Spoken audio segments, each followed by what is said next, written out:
get into the subject. Thank you, everyone, for joining us today. We're back with another incredible episode of On the Subject. I'm your host, Michael Villardo, and today we have an incredibly special guest, a unicorn founder, someone who has been able to do so much in and out of education, and I can't wait to hear his opinions on how it shaped him into the person he is today. An exceptional leader, founder, friend, and mentor, founder of VideoAmp, Ross McCray. Thank you for joining us today, Ross. Thank you. What an intro. All right. No, we're excited. So let's just jump right into it. So you and I have one thing in common for sure. Yes, we're both founders, and obviously so much I've been able to learn from you and so impressed, but we also are Bruins. However, you were undergrad, I was graduate, but you didn't end up finishing, did you? Can you just jump in right away? What happened there? A lot happened. I think I dropped out 4 times. So was this the same year, different years? Like, No, tell the audience more about across this. multiple years, yeah. So I got into UCLA to study math and astrophysics, and within probably the first 2 or 3 days, I'm like, fuck this. And I spoke to one of my mentors in the math department, and I was like, I thought this would be a lot better and different, and this seems to just be like more of the same. And he told me, don't let school get in the way of your education. And after that, I just really was like, I'm fucking over this. So then I spent most of my time just trying to figure out ways to make a lot of money, and just school was just there because it was kind of giving me some free money because my parents didn't make a lot of money, and so I was the financial aid kid. So it was kind of incentivized for me to stay in school. But then I made an idea. I thought it was it. I was certain I was going to pop off. Dropped out. It failed. Went to 0, and then I reapplied back to school, and then did that probably. I did that 4 times across like 2 or 3 years.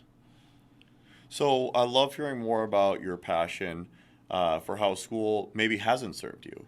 I love what you said, don't let school get in the way of your education. Education is such an agnostic word, and so many people try to put folks in a box. And so, one thing that we're really passionate about is, self-discovery. How do you really figure out what's your most fulfilling path? So it sounds like, did you grow up in Los Angeles, California? You always wanted to go to UCLA? Was that your dream school? Being in California, it's very hard to get into. Talk about your path to try to get into UCLA and how it may have let you down. Yeah, so I grew up in Southern California. I spent most of my time in Orange County before I went to UCLA. I was going to UC Irvine, actually, while I was in high school to take some classes. So dual credit enrollment. Yeah, Awesome. So I was doing that for a bit, and then I went to UCLA. But no, UCLA wasn't my target school. I wanted to go to one school, and that was the only school I wanted to get into. And I got into every single school, every Ivy League, every whatever school, except for the one I wanted to get into. Which is? MIT. MIT, and wow. I didn't okay. even know so why. So you wanted to do MIT over the Ivy League. Why? I had no fucking idea what I wanted to do, right? I just, like, some nerdy kid was like, MIT is the place where all the nerds go. I'm like, that's where I want to go. And I'd never even been there, right? My parents couldn't afford to go to Boston. I didn't even know where it was. And then when, I got denied, I was so upset for, like a week. And then I said, well, I'm just going to go to UCLA because it just seemed cool. So what were your parents like? What did they do? What was your cultural upbringing? Like, how did that shape you? Yeah. So my mom grew up in Baghdad, and she moved over here when she was young adult. And that was the real beginning of my kind of forming of education. So she was very strict and very much about, like, you're going to have to work hard and be different because she came from war-torn backgrounds and we didn't have any money. So it was the kind of typical foreign parent who's like, you got to do better than we did kind of thing. So ever since I can remember, I would go to school, preschool, kindergarten, elementary school, and then I would come home and I would do my mom's school. And she would sit me down for like 4 hours, at least 5 hours a day, just doing her own workbooks. I would go to school, I'd play a sport, and I would do my mom's school and go to bed. So I never even played with friends or went outside or went to parks, and I just would just do. This is all I knew for a long time. So that's what really kind of led the pace of a lot of my work ethic and discipline. I love this. So they talk about how parent engagement can really drive a lot of success in a student, in a young adult, and building those skill sets. And then you said you also played sports. How do you view the parent engagement and sports piece in affecting your skill set just as much as the school piece? So how did you be able to, as you reflect now, incredibly successful entrepreneur, great leader, great innovator, product builder, what was the component of school that played a part into it, as well as outside of school parameters that really School did nothing. And feel free to be candid. This is what we want to really get the audience. This is awesome. Yeah. School was just an inhibitor. So, sports was cool. I mean, but I don't know if my path is like a repeatable one. So when I was younger, I didn't understand it. And so I just saw my friends being able to like go over, spend sleepovers and be a kid. And I didn't understand why I couldn't do that. And it was this way for a long time. And that's how it was. So I would fight my mom all the time. It was like yelling and screaming and not understanding. It was a very passionate environment, every day. But that's all I knew. So that's kind of how intense it was. And the school, because my mom was teaching me so much stuff, and she was just doing like years ahead, right? And it was way more work than the school was. So that basically what happened was when I would go to like second grade, third grade, fourth grade, during math and sciences, they didn't know what to do with me. So they literally just took me outside, and I would be on my own for half the day with a book, and the rest of the kids would stay inside. And I did that for second grade, third grade, fourth grade, fifth grade. So half of my time in school was just on my own because they're like, we don't know what to do with him. So they just kept me outside. Well, do you think that develops some of your skill set, though, being on your own and having to be self-disciplined? I think so. But, I mean, I just kind of fucked off during that time. I was just, sitting around just, thinking and doing stuff because I was just kind of bored. And so it wasn't more like that was where I felt like I was. But that was where I started to feel like, why is this, why am I different? But it really hit home in middle school. So what happened was then when I got in sixth grade, at least in our district, that's when they tested you for your ability. And because I was a freak and doing all this fucking math and shit, that they were like, you're like in 11th grade. Yeah. And then the school, I didn't notice at the time, but how it happened to me was I got called in the intercom. Ross McCray, come in the principal's office. Everyone's like, ooh, you get in trouble. I'm like, what the fuck I do now? So I show up and I didn't know what the hell was going on. And it was my parents there with the principal. And it was like I remember the energy to this day. And it was like very heated. And it was like, I heard like 1 or 2 minutes, and basically all I remember was, we're leaving the school, they're not supporting you, and you're never coming back. This is public school? Public school. So where'd you go? And I'm like, what do you mean? And then I just went in fucking my dad's truck, and I left and never came back, and you homeschooled me. And so, wow. So, this is going to be incredible. Our audience is in for such a treat. But before we jump into the homeschool piece, I did want to put a question out to you. Why do you think it is, I mean, it's probably for convenience sake, but this is something I'm really passionate about.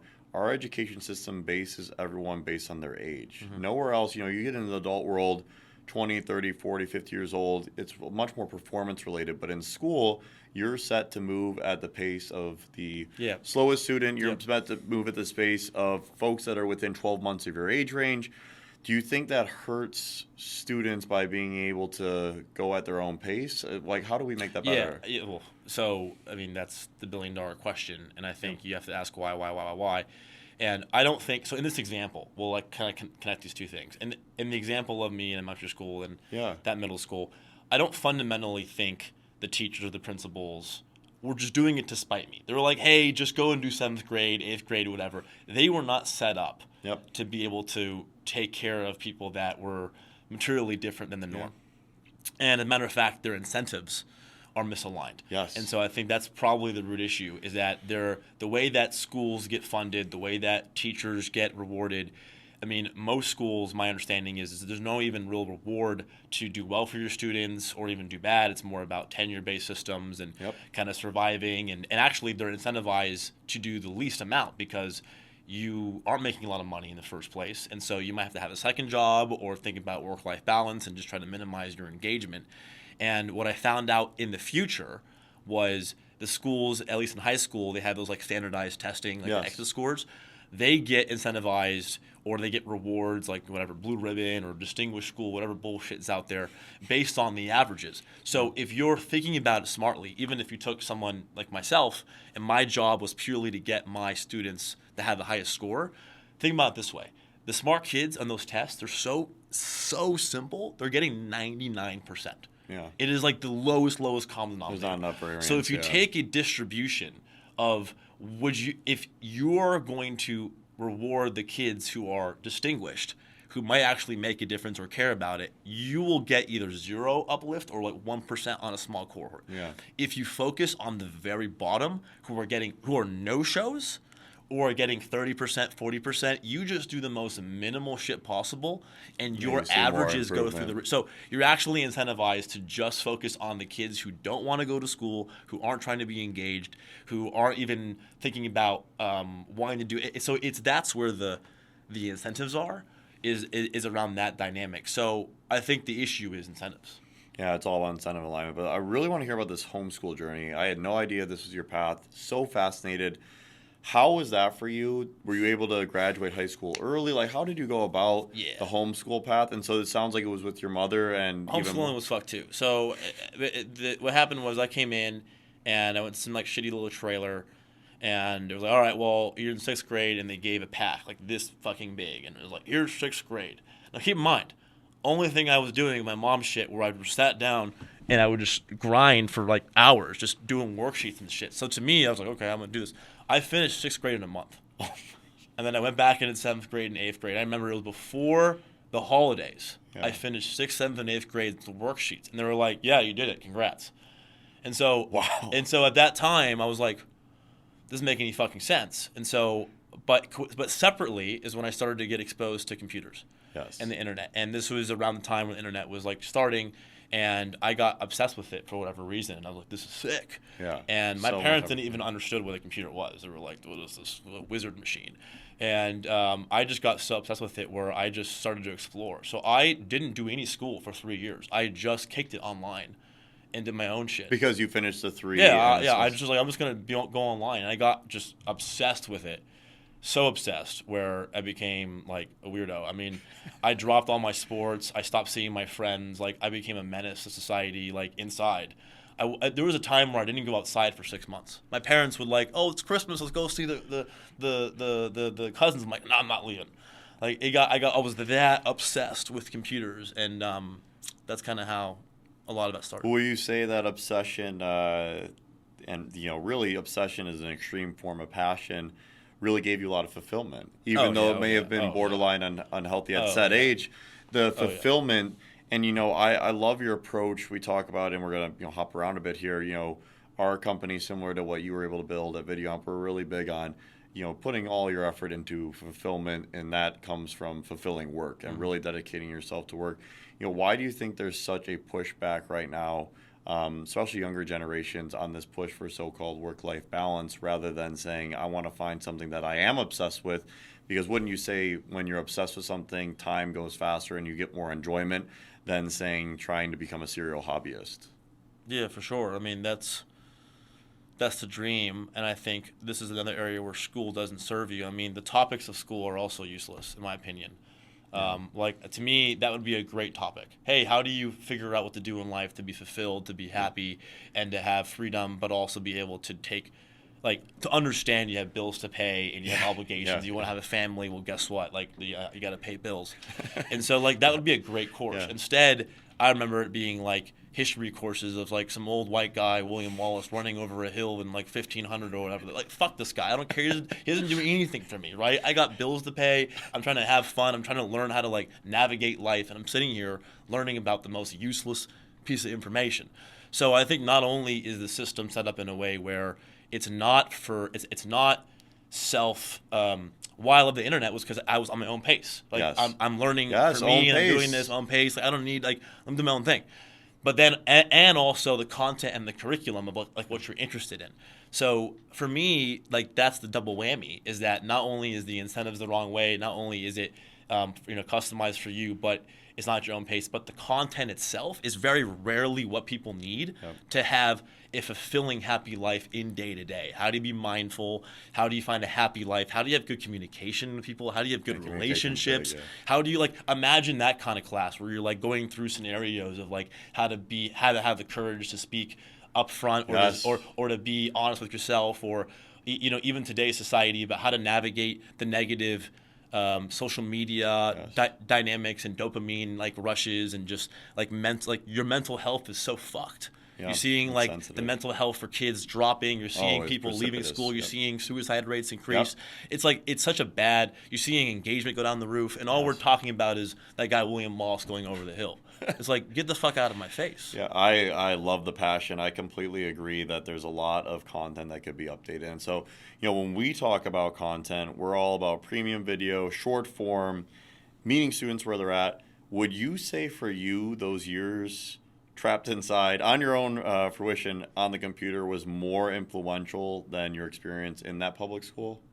Yeah, by like 1,000 times. So, okay, so that's exact. So by 1,000 times, how do we bring that opportunity to more students? What do we have to do as a society? Because you're right, and that's why we always talk about we want to help students no matter what zip code they're born into. There's so much of the human lottery at stake. Who are your parents? Yeah. What teachers are at your public school? Yeah. Are there any sports at your public school? What are your classmates like? What's your peer engagement? How do we change that? I mean, this is a great question. I mean, for starters, I'm a parent. Yeah. I have 4 kids, and I am not the person who's like, oh, I'm going to put my kid in school and I'm going to trust that they're going to just handle it perfectly.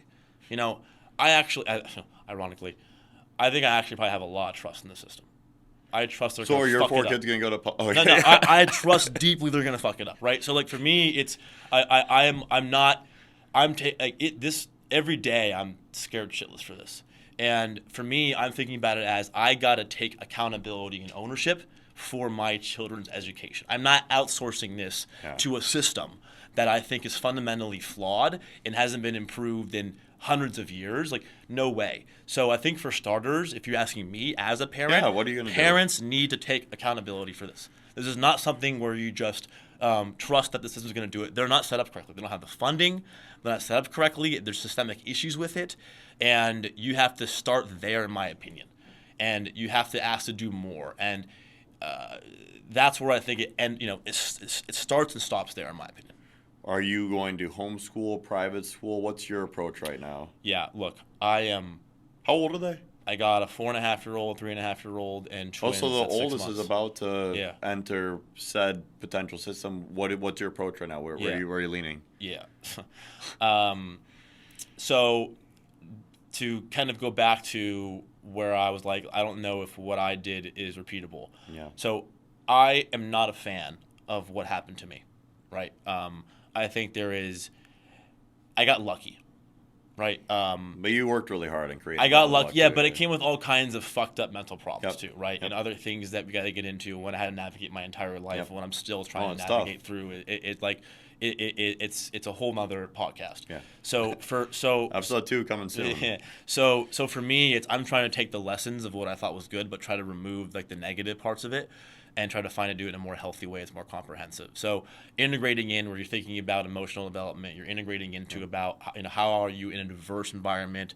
And so, I mean, I grew up with no money, so public school was the only option. Yep. Now I'm fortunate we have money so I can afford private schools, but then I'm nervous about just the bubble part of it. So for me, I haven't figured it out yet, but I can tell you it's going to be a hybrid. It's going to be a hybrid of some schooling. It doesn't mean I'm going to go and take the kids in school for every single day of the week, but some engagement where maybe we do very long trips in certain places, or we do school half the time and other half the time we're doing our own supplementation, and being really mindful about that. Is going to be some sort of category of this is what I think we're going to do.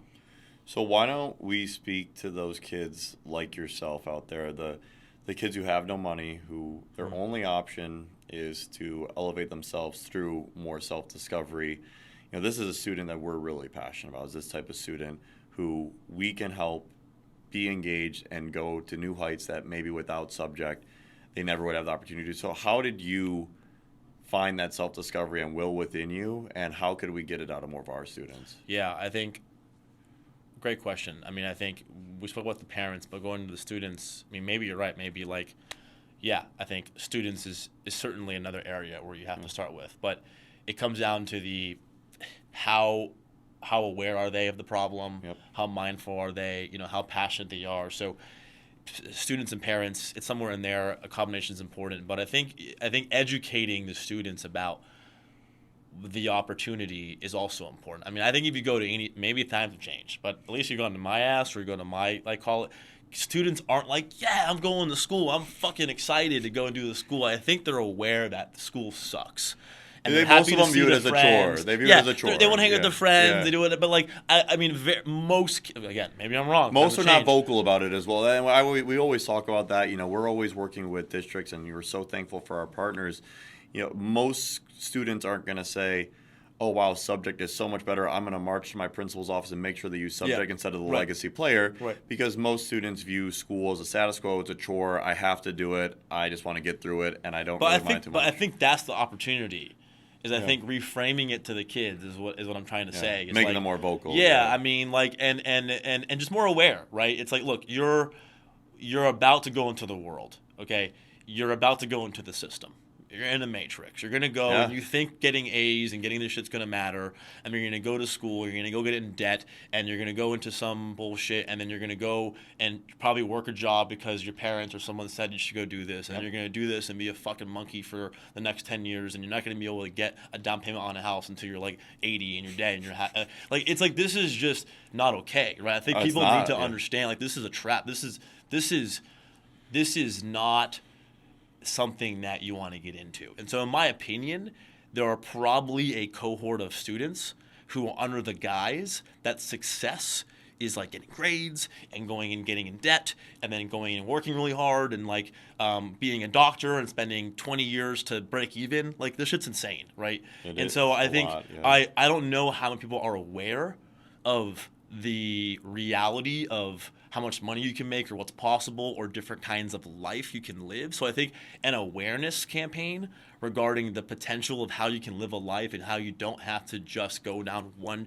fucking track into sadness is something that is probably a place to start. And then subject is a way that you can get ahead of that. You can learn new skills. You can get ahead of yourself. You can get more educated. And it's not about school, it's about education. And the more use this time when you don't have bills, when you don't have other responsibilities, like, you know, probably most kids don't have other kids or other things to work through. And so this is your time to shine, and maybe make that where it's kind of a cooler thing to do versus like just what's cool now is, you know, other things. And that could be a place to start. I like where you're putting it, make it a cool thing to do. We always talk about that.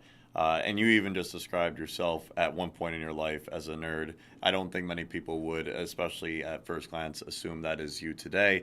But as an adult, the nerds really are able to earn the most amount of capital, most amount of freedom, control their day-to-day. But in high school and middle school, and even potentially earlier, you get a lot of peer scornment. It's a very negative connotation. Yeah. Making it cool is a great approach, and I love that opportunity for us. I think one thing I definitely want to hear more about is, do you think any mentor or feedback really was valuable to you, or did you get the most just internal reflection? Because it sounds like you're not a huge believer in the current collegiate system. Why is that, and where would you, if you were an average high schooler, because you know you obviously have an exceptional ability and it's great to be able to hear your story. If you were an average high schooler, what would you do after high school?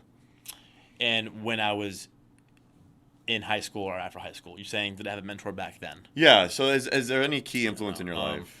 No, I didn't have a lot back then. I mean, I think I was a pretty, So you got it from yourself, though. So you can, you know, and I want everyone listening out there, whether you're an adult or a student, understand that, you know, the power of within is so special, and if you take agency over your whole life, you can have an incredible opportunity. You know, whether it's with subjects, YouTube, there's so many opportunities to invest in yourself. I think what happened is, like, it's very definitive in my mind that my mother and the discipline of sitting down and doing these shitty fucking worksheets that, like, aren't really it's not about the work. I forgot everything I did, right? But it was about the discipline and the awareness to kind of get things done. Yes. That then, when I started to find something I liked, in this case it was the internet. The computers. It was computer science. I applied that discipline, and it because I wanted to do it. It was insanity, right? And I was so obsessed in the happiest and just pure joy because I was able to use my ability to focus and get through a lot of things and learn to learn. Like I was very good. Like I spent so much time learning that I learned the art of learning, and I was applying that into what I cared about.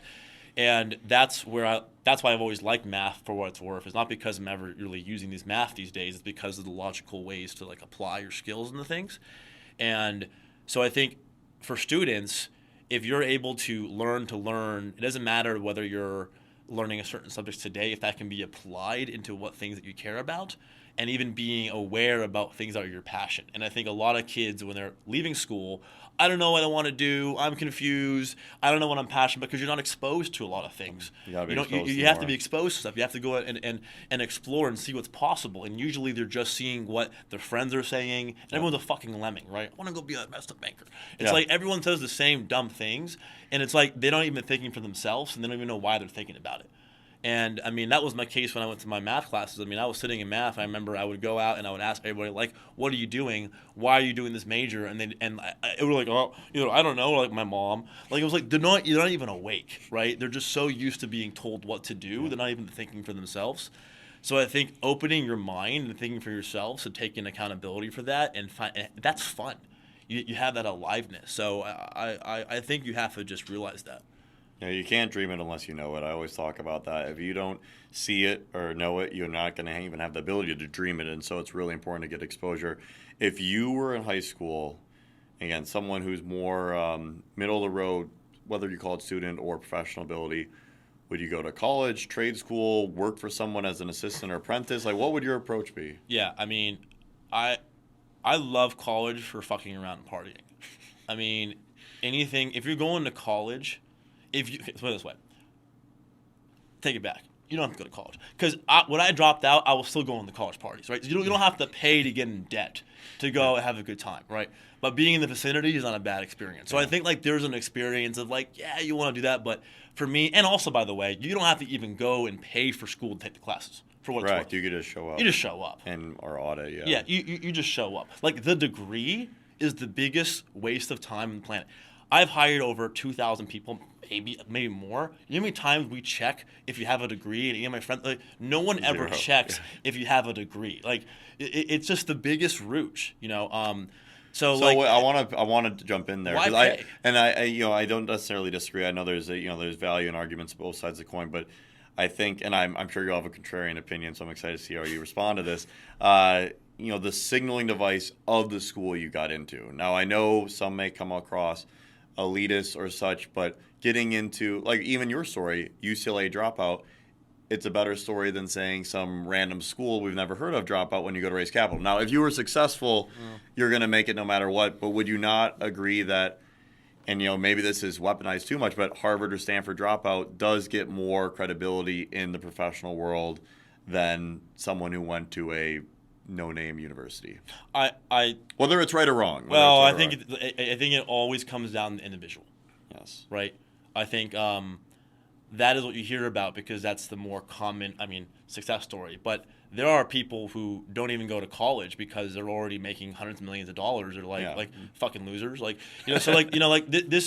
There's levels to this, and so it all depends on your ability to execute and what you're able to do, right? So someone who doesn't even have to do it in the first place is when investors is the echelon. Yes. But I don't want to say that to be like, drop out of high school, and you're gonna do not drop out of high school, please. Because it's about you have to be prepared to do the work. And when I do see a lot of kids, they're like, I'm gonna drop out, then they don't have a discipline. They fuck around. They're playing video games all day. They're literally partying all the fucking time. They're sleeping in. They're jacking off. They're doing fucking nothing worth their time. Yeah. And they're like, I'm gonna go start a company. And I'm like, well, how much time are you spending building the company? Yeah. And I'm seeing their log, and they're half the time they're high, other half the time they're with the friends. It's like, you're not doing anything.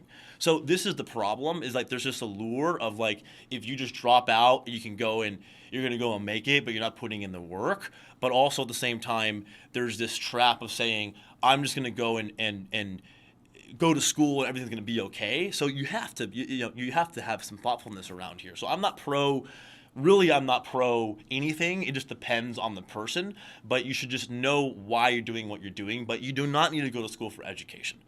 You really don't. But you need to have the discipline to do that, and that's hard to do. And so if you don't have that ability, then I would rather have you go to school versus watching TV all day and not knowing how to do it is probably a better use of your time. But it depends. And I wouldn't put too much effort into the school name or profile and this and that. It doesn't matter. And however, if you are going into a very legacy field and you want to go into a old you're going to go into finance, you're going into legal, you're going anywhere that's really stuffy and miserable, go ahead. Like, go and get in the debt and go do all that because they do care about that. If you're going into anything that is entrepreneurial, you're going into creativity, you're going into anything in more modern fields, engineering, being an artist, you don't need this stuff at all. And it's all about your time and effort and how much you're going to be learning. And so I would optimize to self-learning, online learning, things like Subject, going into other places, learning by doing real work and experience is infinitely more important. Working, getting internships, doing free work, doing trade schools, having hands-on experience is so much more important than theory for a lot of people. Yeah, I love the passion. I think, and we have a lot of alignment and synergy. I think there's a huge opportunity to have more optionality post high school. I still believe that the top school is going to be a great signal, but definitely understand there's more nuance to that. But I think the big piece we're really passionate about and why we care so much at Subject is high school, whether people like it or not, your 14, 15-year-old performance, and this is a scary thing, it affects a lot of your next steps in life. And so high school, we really want to be able to help these students have more self-discovery, know what they want to do after high school, fall in love with learning, and really get better as a learner. And so to your point, get better every day. We just want to make sure we get to leave with one last question. You've been so passionate, love the stories, love the energy.